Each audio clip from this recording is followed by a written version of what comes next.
साहब और दीदी ने अपने जीवन से, अपने आचरण से हम सभी शिव शिष्यों को ये दिखाया कि अगर कोई शिव का शिष्य होता है तो उसको सबकी परवाह होती है। महागुरु महादेव करुणावतारम भी हैं। करुणा का ही एक भाग है दया, करुणा में ही भाग है। तो करुणा का वो भाग जो दया है, जब वो इतना प्रभाव डालता है, महादेव करुणा के अवतार माने गए, जिनके दया में भी उनकी करुणा है, जिनकी सृष्टि की इच्छा में भी उनकी करुणा है। जब कोई शिव का शिष्य होगा तो उसके व्यवहार में, उसके मन में, यानी जो मन में है वही वचन में होगा, जो वचन में है वही उसके कर्म में भी होगा। मनसा वाचा करुणा, मन से, वचन से और कर्म से हम सभी शिव के शिष्य अपने आचरण से जगत में एक उदाहरण प्रस्तुत करते हैं। शिष्यानुभूति एक छोटी सी पुस्तक जो साहब श्री के द्वारा लिखी गई, सन 1990 में पहली बार छापी गई।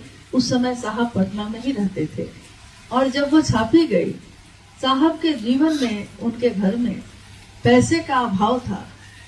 पैसा, क्योंकि जब कोई चीज आप छापने देंगे प्रेस में, वो पैसा मांगता है। एक तरफ शिव के शिष्य है, शिव के शिष्य के पास किस चीज की कमी, लेकिन जगत में उनका आचरण ये प्रस्तुत किया कि उन्होंने अपनी नौकरी के बचे हुए पैसे से घर को भी चलाया और अपने महादेव के काम को भी बढ़ाने का काम किया। तन, मन और धन से हर रिश्ते का निर्वहन होता है। साहब ने अपने जीवन के उसी अल्प पैसे से, कम पैसे से परिवार की रोजी रोटी भी चलती रही, परिवार की रोटी, कपड़ा, मकान की व्यवस्था भी होती रही। और उस समय तो कोई संस्था भी नहीं बनी थी, उस समय कोई न्यास भी नहीं बना था, लेकिन तब भी 1990 में पहली बार साहब ने शिष्यानुभूति छपवाया। कुछ चीजों पे हम लोग को गौर करना चाहिए, जैसे चाहिए कि सन 1974 में साहब श्री ने शिव को गुरु बनाया। 1982 में मधेपुरा से महादेव की बात शुरू की और शिष्यानुभूति छापी गई। उसके भी 8 साल बाद 1990 में, इन 8 वर्षों में 1982 से 1990 तक में क्या शिव शिष्य बने थे कि नहीं बने थे? शिव शिष्य के रूप में किसी की घोषणा हुई थी कि नहीं हुई थी? नहीं मालूम आप लोग को कि हुई थी कि नहीं? क्या आप कब के शिव शिष्य हैं? 2002 से हैं। आप जब शिव शिष्य बनी तो आपको पता चला होगा कि बहुत सारे लोग ऐसे हैं जो पहले से शिव शिष्य हैं।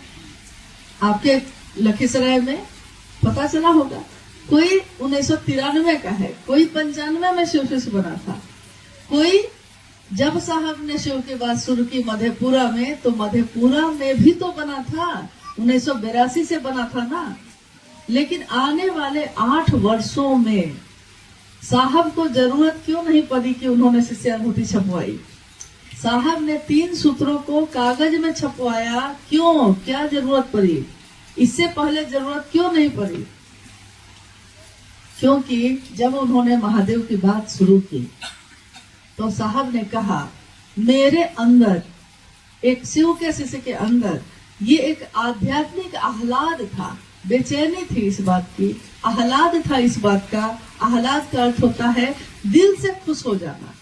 जैसे हम अचानक दिल से खुश हो जाते हैं तो हम अपने बोली पे, अपने शरीर पे जो नियंत्रण में रखे रहते हैं वो अचानक से खत्म हो जाता है जब हम आह्लादित होते हैं, खुश हो जाते हैं।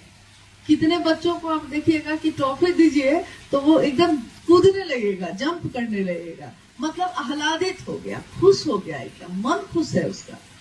साहब के मन में शिव के शिष्य ने एक ऐसा आह्लाद पैदा किया जिससे उन्होंने ये अंतः प्रेरणा जगी। वो कहते हैं कि मेरे अंदर एक अंतः प्रेरणा जगी। अंतः प्रेरणा यानी आपके अंदर से ही प्रेरणा जगी।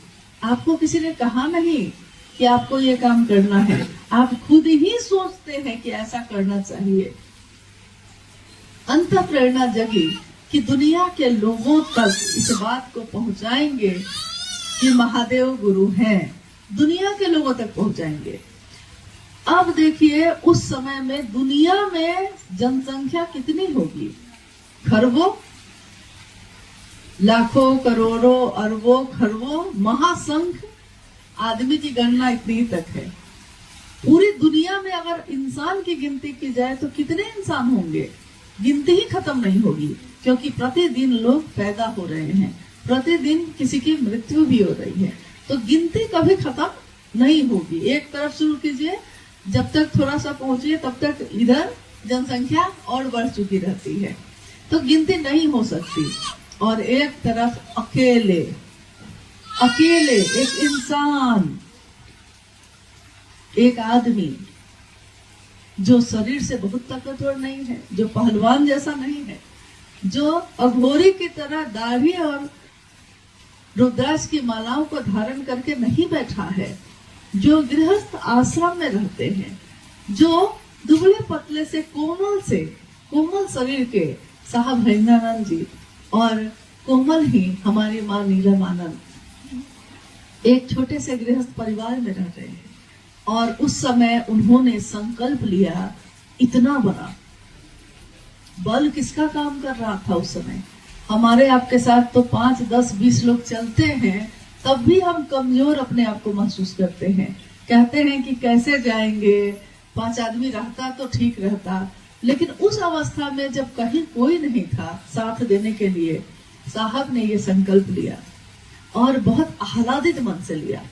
स्वाभाविक है उनके मन में ये बेचैनी थी कि महादेव इतना सुंदर गुरु है, उससे ऊपर कुछ भी नहीं है, तो जितनी जल्दी से जल्दी लोगों को शिव का शिष्य हम बना दें। तो उस समय की घटनाओं को जब माँ नीलमानंद जी ने बताया तो उन्होंने कहा कि साहब जब शिव की चर्चा शुरू करते थे, कार्यालय से लौटने के बाद पूरी रात बीत जाती थी और पता ही नहीं चलता था कि महादेव की बात चल ही रही है, सो चल ही रही है। बोलते बोलते बोलते बोलते जब बीच में वो रुकते थे और कहते थे कि नीलम चाय थोड़ा बनवा देती, तो माँ कहती थी कि पहले मुंह धो लीजिए क्योंकि सुबह हो गई है। कब रात बीत गई? ये कब होता है? जब हम किसी के प्रेम में पड़ जाते हैं। कब रात बीत गई? जैसे कभी कोई गुरु भाई गुरु बहन कहते थे साहब से कि जाने का मन तो बहुत था साहब, लेकिन बारिश का समय था तो कैसे जाते, ठंडा का समय था तो कैसे जाते, महादेव का काम करना तो चाहते हैं, ठंडे इतना है कि नहीं जा पाते। कोई कहता कि गर्मी है, जेठ की दोपहरी है, कैसे जाएं। किसी के लिए पूस की रात, किसी के लिए जेठ की दोपहरी और किसी के लिए बारिश का मौसम। बाधाएं तो बहुत सारी थी। साहब ने कहा किसी लड़की से प्रेम हो जाए तो पूस की ठंडी रात में वो लड़का पूरी रात बिता देता है छत पे, क्योंकि सामने में उसकी एक झलक दिखाई देगी। बस इतना अगर है, इससे ज्यादा मिलेगा कुछ नहीं, झलक दिखेगी उसकी जिससे प्रेम कर बैठा है। पूरी रात उस ठंड में कैसे बिताता है पता भी नहीं चलता। तो महादेव से रिश्ता कैसे बनाया कि मौसम असर कर जाता है, जगत की बाधाएं असर कर जाती हैं। रिश्ता इतना कमजोर है कि हर बात बाधा बन जाती है, जबकि चलने वाला पहाड़ को भी सीढ़ी बनाता है और नहीं चलने वाले के लिए सीढ़ियां भी पहाड़ बन जाती हैं। इस तरह से साहब ने बात शुरू की 1982 से। कुछ लोग शिव से बने, चलने भी लगे, दूसरों से भी बात करने लगे। धीरे धीरे साहब ने ये देखा कि मैं अकेला हूँ, कितनी जगह जा पाऊंगा। तो उन्होंने कुछ लोगों पे विश्वास किया। जैसे अगर यहाँ कुछ लोग हैं तो हमको लग रहा है कि हम अकेले इस घर को कितना साफ कर पाएंगे, चलिए सब कोई मिलके करते हैं। तो जो काम 2 दिन में होगा वो 1 घंटे में हो जाएगा, अगर सब मिलके करेंगे तो। साहब ने सोचा कि कितनी अच्छी बात है और लोगों का सहारा लेने से ये और बढ़ेगा, लोग तक सही बात पहुंचेगी, दुनिया के लोग महादेव को अपना गुरु बनाएंगे। तो उन्होंने कुछ लोगों पे विश्वास किया, लोग जाने लगे। अब साहब ने देखा कि जो साहब की बात को लेके जाता था क्षेत्र में, वो कुछ न कुछ अपनी तरफ से उसमें कुछ बढ़ा देता था। या कुछ घटा देता था, अपने अनुसार उसमें परिवर्तन करने लगा। ये मानव का मन होता है, ये इंसान का स्वभाव होता है कि उसका कर्ता मन, उसका मन ये समझता है कि ये तो साहब की बात है, इसमें हम क्या किए, तो वो कुछ और भी बता रहा है। साहब ने कहा 3 सूत्र बताना, तो कुछ लोगों ने 4 सूत्र बताना शुरू किए, किसी ने 2 सूत्र बताया, तीसरा अपने अनुसार जोड़ दिया। तो उन्होंने कहा कि क्योंकि मैं शरीर से नहीं जा सकता हर जगह, लेकिन अगर मैं इसको छपवा दूं, अपनी बातों को छपवा दूं कि ये बात किसकी है, तो साहब हरिदानंद जी की, तब उसमें तो कुछ नहीं घटा पाएंगे न कुछ बढ़ा पाएंगे। तो पहली बार 1990 में उन्होंने शिष्यानुभूति, जिसमें 3 सूत्रों का भी जिक्र था कि शिव का शिष्य बनने के बाद आप 3 सूत्र करिए, छपवाया। और जब वो छापा गया तो क्योंकि बहुत बढ़िया क्वालिटी छापने में ज्यादा पैसे लग रहे थे और पैसा था कम, 20-21 तारीख होते होते घर में पैसे खत्म हो जाते थे। तो माँ कहती साहब से आके कि घी खत्म हो गया पूजा के लिए, और साहब कहते कि क्या महादेव आपके घी के दिए से ही प्रसन्न होंगे, अगरबत्ती जलाने से प्रसन्न नहीं होंगे? तो माँ कहती हाँ, कहे नहीं। तो वो फिर अगरबत्ती भी तो खत्म होगा, तो अब अगरबत्ती भी खत्म हो गई। और साहब कह रहे हैं क्या महादेव आपके मन से किए हुए प्रणाम से खुश नहीं होंगे? हाँ होंगे। और मन से ही प्रणाम कर दिया, ताली बजा के ही हरा बोला हम लोग गा लेते हैं। क्या महादेव माइक लगाने से खुश होते हैं? नहीं, महादेव तो मेरे मन से जो गूंज उठती है, पुकार उठती है, उससे ही आनंदित हो जाते हैं, उसी से जुड़ाव हो जाता है। तो साहब ने इस तरह की अवस्था में भी अपने जीवन के पैसे को बचा बचा कर महादेव की शिष्यता बढ़े, इसके लिए ये काम किया। जब उन्होंने लोगों को जोड़ा था तो उस समय बहुत लोग ऐसे थे जो बहुत अमीर नहीं थे, बहुत बड़े बड़े लोग नहीं थे, गांव के रहने वाले गुरु भाई गुरु बहन, निर्बल सामर्थ, जिनका बहुत बड़ा सामर्थ नहीं था। फिर कुछ संख्या बढ़ी, कुछ और ज्यादा महादेव की शिष्यता बढ़ी। तो महादेव की शिष्यता जब बढ़ी, साहब ने फिर छोटी छोटी जगह पे महादेव की चर्चा के लिए लोगों को बुलाना शुरू किया। पहली बार गढ़ बरवारी, जानते हैं आप लोग? गढ़ बरवारी का नाम सुना है? गढ़ बरवारी के बारे में सुने हैं कभी? सहरसा में है ये। साहब मधेपुरा में रहते थे, और उस समय मधेपुरा से शिव चर्चा जब बढ़ी तो बगल के जिले सहरसा, सुपौल में तेजी से बढ़ी। और गढ़ बरवारी के शमशान भूमि थी वो, जिसपे पहली बार साहब ने शिव गुरु महोत्सव का आयोजन किया था। आज अगर हम और आप शिव गुरु महोत्सव का आयोजन करते हैं तो कितने लोग आते हैं उसमें? अगर आप भी अपने क्षेत्र में करते हैं, 1 दिवसीय चर्चा भी रखते हैं, तो कितने लोग आते हैं? क्या? 10,000 चलाता। कितना? वो तो साप्ताहिक चर्चा में 20, 25, 50 आते हैं। अगर 1 दिवसीय कार्यक्रम रखिएगा तो कितने लोग आएंगे?